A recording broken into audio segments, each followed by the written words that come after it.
to your America screencast, Opportunity and Inequality 1920 to 1972. So what was the Black Power movement? That's what we're going to be looking at today. And we can see on the screen a very common symbol that's linked with the Black Power movement, and it's the raising of a fist in an air to kind of symbolize Black Power. But what was Black Power? So Black Power is the idea that violence was acceptable for African Americans to gain civil rights. So if we think about kind of straight away who this is going to impact on American society, it's going to impact African Americans. It's going to split them because some will like peaceful protesting, some will believe in violent protesting. It's going to impact WASPs, who have always said that African Americans are dangerous. Now they're going to be saying, well, we've proven our point, they shouldn't be part of our society. So it's really important that this isn't just kind of a movement. It actually impacts the civil rights movement, the rights for equality, actually, quite negatively. It splits the African American community in two. It makes them seem more dangerous to people who might have said, you know what, yeah, we should give African Americans equal rights.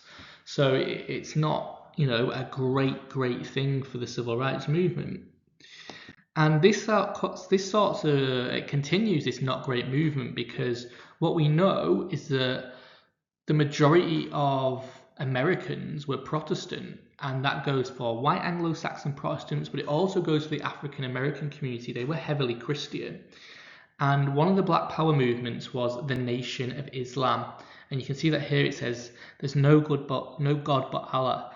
And basically what we've got here is, again, another problem for the civil rights movement, because although the Nation of Islam is saying that, we should fight for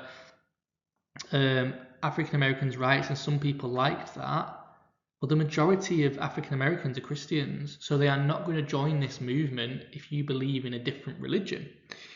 I think as well what's really important is that we can see on the screen as well, we've got Malcolm X here.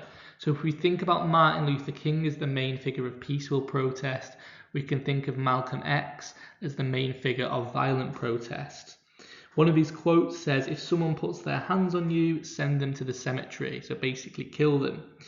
And the Nation of Islam believed in separatism, that black and white Americans should be kept apart, and that black people should be ruled by black people and not white people. So again, almost a little bit like segregation, but where things are equal, not unequal. And that's not what a lot of African Americans wanted. They just wanted to be equal. They didn't want to be kept separate, like Malcolm X's idea of separatism.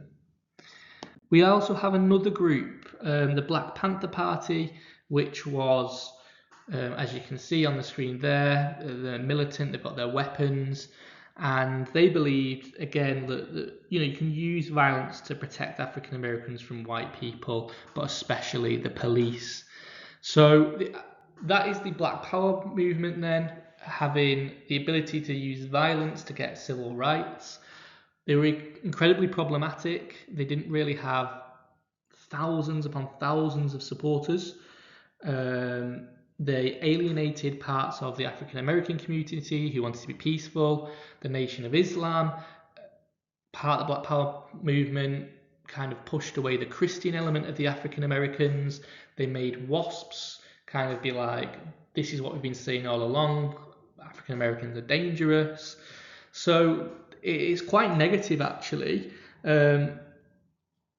Another example is the Black Panther movement. They only had 5,000 members by 1968. Now we think about the millions upon millions, 100 million plus people in America at the time. They're not going to have a huge impact. They're a small group that that has a certain ideology, but most African Americans were all about that peaceful protesting.